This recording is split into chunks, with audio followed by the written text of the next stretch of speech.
ಮದುವೆ ಎನ್ನುವುದು ಕೇವಲ ಎರಡು ವ್ಯಕ್ತಿಗಳ ಸಂಗಮವಲ್ಲ, ಅದು ಎರಡು ಹೃದಯಗಳ, ಎರಡು ಕುಟುಂಬಗಳ ಮತ್ತು ಎರಡು ಜೀವನಗಳ ಸಂಗಮವಾಗಿದೆ. ಗಂಡ ಹೆಂಡತಿಯ ಸಂಬಂಧವು ಪ್ರೀತಿ, ವಿಶ್ವಾಸ, ಗೌರವ ಮತ್ತು ಅರ್ಥೈಸಿಕೊಳ್ಳುವಿಕೆಯ ಮೇಲೆ ನಿಂತಿರುತ್ತದೆ. ಈ ಸಂಬಂಧ ಗಟ್ಟಿಯಾಗಿದ್ದರೆ ಜೀವನದ ದೊಡ್ಡ ದೊಡ್ಡ ಕಷ್ಟಗಳನ್ನು ಸುಲಭವಾಗಿ ಎದುರಿಸಬಹುದು. ಆದರೆ ಈ ಸಂಬಂಧದಲ್ಲಿ ಅಂತರ ಉಂಟಾದರೆ ಜೀವನದಲ್ಲಿ ಅನೇಕ ಸಮಸ್ಯೆಗಳು ಕಾಣಿಸಿಕೊಳ್ಳಲು ಆರಂಭವಾಗುತ್ತವೆ. ಇತ್ತೀಚಿನ ದಿನಗಳಲ್ಲಿ ಅನೇಕ ದಂಪತಿಗಳ ನಡುವೆ ಭಾವನಾತ್ಮಕ ಅಂತರ ಹೆಚ್ಚಾಗುತ್ತಿರುವುದು ಕಂಡುಬರುತ್ತಿದೆ. ಕೆಲಸದ ಒತ್ತಡ, ಮೊಬೈಲ್ ವ್ಯಸನ, ಕುಟುಂಬದ ಸಮಸ್ಯೆಗಳು, ಹಣಕಾಸಿನ ಒತ್ತಡ ಅಥವಾ ಪರಸ್ಪರ ಅರ್ಥೈಸಿಕೊಳ್ಳುವಿಕೆಯ ಕೊರತೆಯಿಂದ ಕೆಲವರು ಒಬ್ಬರಿಂದ ಒಬ್ಬರು ದೂರವಾಗುತ್ತಾರೆ. ಕೆಲ ಸಂದರ್ಭಗಳಲ್ಲಿ ಹೆಂಡತಿ ಗಂಡನಿಂದ ದೂರ ಮಲಗುವ ಅಭ್ಯಾಸವನ್ನು ರೂಢಿಸಿಕೊಳ್ಳಬಹುದು. ಆರೋಗ್ಯ ಅಥವಾ ಇತರ ಕಾರಣಗಳಿಂದ ಇದು ಸಹಜವಾಗಿರಬಹುದು. ಆದರೆ ಇದರ ಹಿಂದೆ ಕೋಪ, ಅಸಮಾಧಾನ ಅಥವಾ ನಿರ್ಲಕ್ಷ್ಯದ ಭಾವನೆ ಇದ್ದರೆ ಅದು ದಾಂಪತ್ಯ ಜೀವನದ ಮೇಲೆ ಪರಿಣಾಮ ಬೀರುವ ಸಾಧ್ಯತೆ ಇದೆ. ಆದ್ದರಿಂದ ಪ್ರತಿಯೊಬ್ಬ ಹೆಂಡತಿಯೂ ಈ 10 ಪ್ರಮುಖ ವಿಷಯಗಳನ್ನು ತಿಳಿದುಕೊಳ್ಳುವುದು ಅಗತ್ಯ. 1. ಮಾತುಕತೆ ನಿಂತರೆ ಸಂಬಂಧ ದುರ್ಬಲವಾಗುತ್ತದೆ.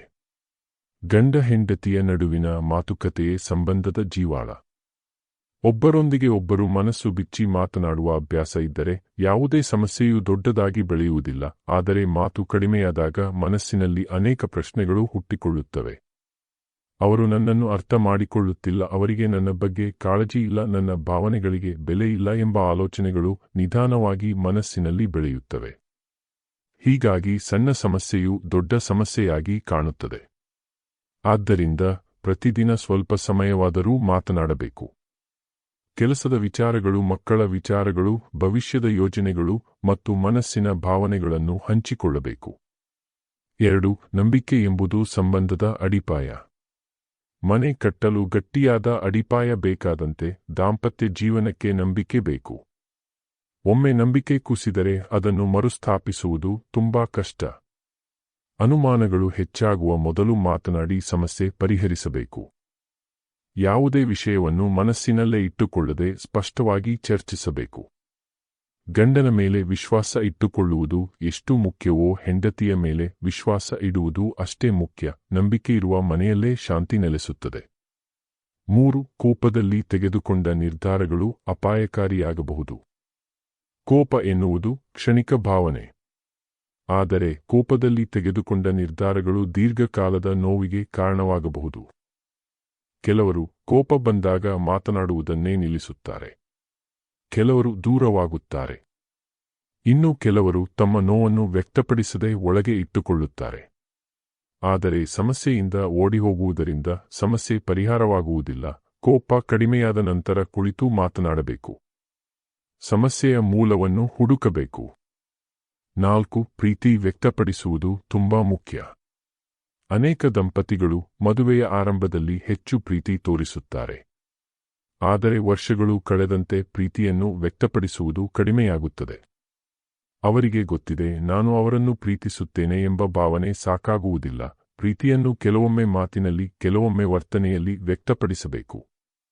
ಒಂದು ನಗು, ಒಂದು ಮೆಚ್ಚುಗೆ, ಒಂದು ಧನ್ಯವಾದ ಅಥವಾ ಒಂದು ಕಾಳಜಿಯ ಮಾತು ಸಂಬಂಧಕ್ಕೆ ಹೊಸ ಚೈತನ್ಯ ನೀಡುತ್ತದೆ. 5. ಗಂಡನ ಭಾವನೆಗಳನ್ನು ಅರ್ಥಮಾಡಿಕೊಳ್ಳಿ. ಸಮಾಜದಲ್ಲಿ ಪುರುಷರು ಅಳಬಾರದು, ದುರ್ಬಲರಾಗಬಾರದು ಎಂಬ ಕಲ್ಪನೆ ಇದೆ. ಆದರೆ ಗಂಡಸರಿಗೂ ಭಾವನೆಗಳಿವೆ.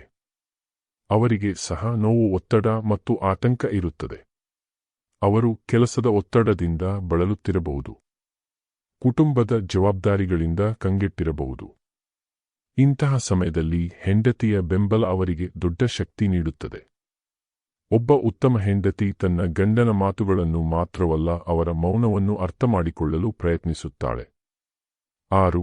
ಗೌರವವಿಲ್ಲದ ಸಂಬಂಧ ಹೆಚ್ಚು ದಿನ ಉಳಿಯುವುದಿಲ್ಲ. ಪ್ರೀತಿ ಎಷ್ಟೇ ಇದ್ದರೂ ಗೌರವವಿಲ್ಲದಿದ್ದರೆ ಸಂಬಂಧದಲ್ಲಿ ಬಿರುಕು ಉಂಟಾಗುತ್ತದೆ. ಗಂಡನನ್ನು ಎಲ್ಲರ ಮುಂದೆ ಅವಮಾನಿಸುವುದು, ಅವರ ಅಭಿಪ್ರಾಯಗಳನ್ನು ನಿರ್ಲಕ್ಷಿಸುವುದು ಅಥವಾ ಹೋಲಿಕೆ ಮಾಡುವುದು ಅವರ ಮನಸ್ಸಿಗೆ ನೋವುಂಟು ಮಾಡಬಹುದು. ಅದೇ ರೀತಿ ಹೆಂಡತಿಯ ಭಾವನೆಗಳನ್ನು ಕಡೆಗಣಿಸುವುದು ಕೂಡ ತಪ್ಪು. ಗೌರವ ಎಂದರೆ ಕೇವಲ ಮಾತಲ್ಲ, ಅದು ವರ್ತನೆಯಲ್ಲೂ ಕಾಣಿಸಬೇಕು. 7. ಹೋಲಿಕೆ ಸಂಬಂಧವನ್ನು ಹಾಳು ಮಾಡುತ್ತದೆ. ಅವರ ಗಂಡ ಹೀಗಿದ್ದಾರೆ, ಅವಳ ಹೆಂಡತಿ ಹಾಗಿದ್ದಾರೆ ಎಂಬ ಹೋಲಿಕೆಗಳು ಸಂಬಂಧವನ್ನು ದುರ್ಬಲಗೊಳಿಸುತ್ತವೆ. ಪ್ರತಿಯೊಬ್ಬ ವ್ಯಕ್ತಿಯೂ ವಿಭಿನ್ನ, ಪ್ರತಿಯೊಂದು ಕುಟುಂಬದ ಪರಿಸ್ಥಿತಿಯೂ ವಿಭಿನ್ನ. ಹೋಲಿಕೆ ಮಾಡುವ ಬದಲು ನಿಮ್ಮ ಸಂಗಾತಿಯಲ್ಲಿರುವ ಒಳ್ಳೆಯ ಗುಣಗಳನ್ನು ಗುರುತಿಸಿ. ಅವರನ್ನು ಮೆಚ್ಚಿ, ಅವರ ಪ್ರಯತ್ನಗಳನ್ನು ಗೌರವಿಸಿ. 8. ಒಟ್ಟಿಗೆ ಸಮಯ ಕಳೆಯುವುದು ಅಗತ್ಯ. ಇಂದಿನ ಕಾಲದಲ್ಲಿ ಎಲ್ಲರೂ ಬ್ಯುಸಿ. ಕೆಲಸ, ಮಕ್ಕಳು, ಸಾಮಾಜಿಕ ಜಾಲತಾಣಗಳು ಇವೆಲ್ಲದರ ನಡುವೆ ದಂಪತಿಗಳು ಒಬ್ಬರಿಗೊಬ್ಬರು ಸಮಯ ನೀಡುವುದನ್ನು ಮರೆತು ಬಿಡುತ್ತಾರೆ. ಆದರೆ ಸಂಬಂಧವನ್ನು ಜೀವಂತವಾಗಿಡಲು ಸಮಯ ನೀಡಬೇಕು. ಒಟ್ಟಿಗೆ ಊಟ ಮಾಡುವುದು, ನಡೆದಾಡುವುದು, ಸಿನಿಮಾ ನೋಡುವುದು ಅಥವಾ ಕೇವಲ ಮಾತನಾಡುವುದು ಕೂಡ ಸಂಬಂಧವನ್ನು ಗಟ್ಟಿಗೊಳಿಸುತ್ತದೆ. 9. ಕ್ಷಮೆ ಸಂಬಂಧವನ್ನು ಉಳಿಸುತ್ತದೆ. ಯಾವ ವ್ಯಕ್ತಿಯೂ ಪರಿಪೂರ್ಣನಲ್ಲ. ತಪ್ಪುಗಳು ಎಲ್ಲರಿಂದಲೂ ಆಗುತ್ತವೆ. ಸಣ್ಣ ತಪ್ಪುಗಳನ್ನು ಮನಸ್ಸಿನಲ್ಲಿ ಇಟ್ಟುಕೊಂಡು ವರ್ಷಗಳ ಕಾಲ ನೋವು ಅನುಭವಿಸುವುದಕ್ಕಿಂತ ಕ್ಷಮಿಸುವುದು ಉತ್ತಮ. ಕ್ಷಮೆಯೆಂದರೆ ದುರ್ಬಲತೆ ಅಲ್ಲ, ಅದು ಪ್ರೌಢತೆ. ಕ್ಷಮಿಸುವ ಮನಸ್ಸು ಇದ್ದರೆ ಸಂಬಂಧದಲ್ಲಿ ಶಾಂತಿ ಮತ್ತು ಸಂತೋಷ ಹೆಚ್ಚಾಗುತ್ತದೆ. 10. ಕುಟುಂಬದ ಸಂತೋಷವೇ ನಿಜವಾದ ಯಶಸ್ಸು. ಹಣ, ಮನೆ, ವಾಹನ, ಆಸ್ತಿ ಎಲ್ಲವೂ ಮುಖ್ಯ, ಆದರೆ ಕುಟುಂಬದಲ್ಲಿ ಶಾಂತಿ ಇಲ್ಲದಿದ್ದರೆ ಇವೆಲ್ಲವೂ ಅರ್ಥಹೀನವಾಗುತ್ತವೆ. ಒಂದು ಸಂತೋಷದ ಕುಟುಂಬದ ಹಿಂದೆ ಪರಸ್ಪರ ಪ್ರೀತಿ, ಗೌರವ ಮತ್ತು ಅರ್ಥೈಸಿಕೊಳ್ಳುವಿಕೆ ಇರುತ್ತದೆ. ಗಂಡ ಹೆಂಡತಿ ಇಬ್ಬರೂ ನಾನು ಎಂಬುದಕ್ಕಿಂತ ನಾವು ಎಂಬ ಮನೋಭಾವ ಹೊಂದಿರಬೇಕು. ಕೊನೆಯ ಮಾತು. ಜೀವನ ತುಂಬಾ ಚಿಕ್ಕದು. ಅಹಂಕಾರ, ಕೋಪ ಮತ್ತು ಹಠದಿಂದ ಅಮೂಲ್ಯವಾದ ಸಂಬಂಧಗಳನ್ನು ಕಳೆದುಕೊಳ್ಳಬೇಡಿ. ಗಂಡ ಹೆಂಡತಿಯ ಸಂಬಂಧವು ಪ್ರತಿದಿನವೂ ಕಾಳಜಿ ಮತ್ತು ಪ್ರೀತಿಯಿಂದ ಬೆಳೆಸಬೇಕಾದ ಒಂದು ಸುಂದರ ಗಿಡದಂತಿದೆ. ದೂರ ಮಲಗುವುದು ಅಥವಾ ಬೇರೆ ವೈಯಕ್ತಿಕ ಜಾಗ ಹೊಂದಿರುವುದು ಕೆಲವೊಮ್ಮೆ ಸಹಜವಾಗಿರಬಹುದು.